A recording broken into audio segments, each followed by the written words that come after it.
I alla samhällen skapas berättelser. Och så här låter den just nu. Putin är farlig och rustar upp militärt. Han vill att Ryssland ska bli en stormakt igen och har redan anfallit Ukraina. Dessutom så kränker han våra vatten med ubåtar och vi kan inte försvara oss mer än en vecka för vi har rustat ner vårt försvar. Och vi behöver därför NATO för att skydda oss. Putin är farlig. Vi behöver NATO för att skydda oss. Det låter logiskt, men frågan är om det stämmer. Inte för att Putin inte är farlig, utan för att ett medlemskap i NATO skulle kunna göra läget värre. Och för att reda ut ett litet missförstånd vad det gäller det svenska försvaret så är sanningen den att vi har aldrig någonsin kunnat försvara oss mer än en vecka. Och då har det ändå varit fred i Sverige i 200 år. Hur kan det komma sig? Jo, det hänger självklart till viss del ihop med ett gynnsamt geografiskt läge. Men också, och kanske främst, på att vi i Sverige tidigare har valt att bygga vår säkerhet på annat än militär styrka. Vi har valt att bygga vår politik på att försöka minska spänningarna mellan öst och väst. På att arbeta för nedrustning och fred. För Ryssland är vår granne vare sig vi vill det eller inte. Och Ryssland och NATO är idag uttalat varandras fiender. Och om vi i Sverige går med i NATO så flyttas alltså NATOs gräns närmare Ryssland. Och oavsett vad vi tycker om Putin så kan vi vara säkra på att han inte kommer att gilla det. Det finns ett begrepp som kallas gemensam säkerhet. Det har just nu kidnappats och man säger att det betyder att vi ska alliera oss med likasinnade, som till exempel NATO. Men det var inte betydelsen från början. Gemensam säkerhet betyder att säkerhet måste man bygga tillsammans med sina meningsmotståndare. Alltså med sina potentiella fiender. För att det är det bästa sättet att undvika konflikter.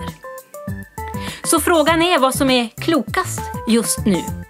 Att kasta oss huvudstupa in i NATO och riskera att spänningarna ökar och leder till en konflikt. Eller att fortsätta bedriva en politik för att minska spänningarna. Att trots allt försöka upprätthålla dialogen.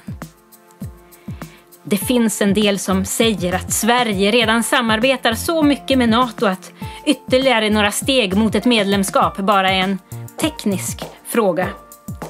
Det kallas de små stegens tyranni eller det sluttande planet. Helt plötsligt är vi bara med i NATO och ingen vet riktigt hur det gick till.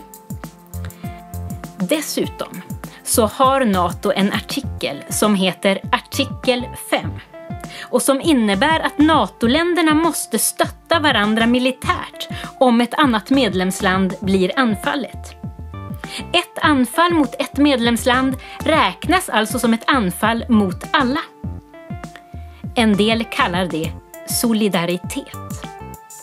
Självklart ska Sverige visa solidaritet. Men om vi går med i NATO kan Sverige alltså genom artikel 5 tvingas gå i krig med andra länder. Och det finns ju många andra sätt att visa solidaritet än med vapen. Sen kommer vi inte ifrån det faktum att NATO har tillgång till kärnvapen. Som om det blir krig kan komma att placeras på svensk mark och då ökar ju risken för att vårt land blir föremål för ett kärnvapenangrepp. Och det här gäller även om vi skulle begära vid ett medlemskap att få undantag för kärnvapen. För sådana undantag de gäller bara i fredstid. Berättelsen om Sverige, Ryssland och NATO är alltså inte så enkel som många vill tro. Berättelser är sällan det. Putins agerande i bland annat Ukraina är helt oacceptabelt. Men Ryssland är troligtvis ändå inte det stora hotet mot Sverige, vare sig nu eller i framtiden. Även om det är lätt att få den bilden när man läser vanliga tidningar. Ryssland är dessutom större än Putin. Och de verkliga hoten mot vår säkerhet betydligt mer komplexa. Global ojämlikhet, klimatförändringar, ekonomiska kriser, naturkatastrofer, religiösa motsättningar och självklart också en och annan auktoritär ledare med en annan syn på demokrati och mänskliga rättigheter. Men allt hänger ihop och komplexa frågor kräver komplexa svar. Och frågan är om NATO är det svaret.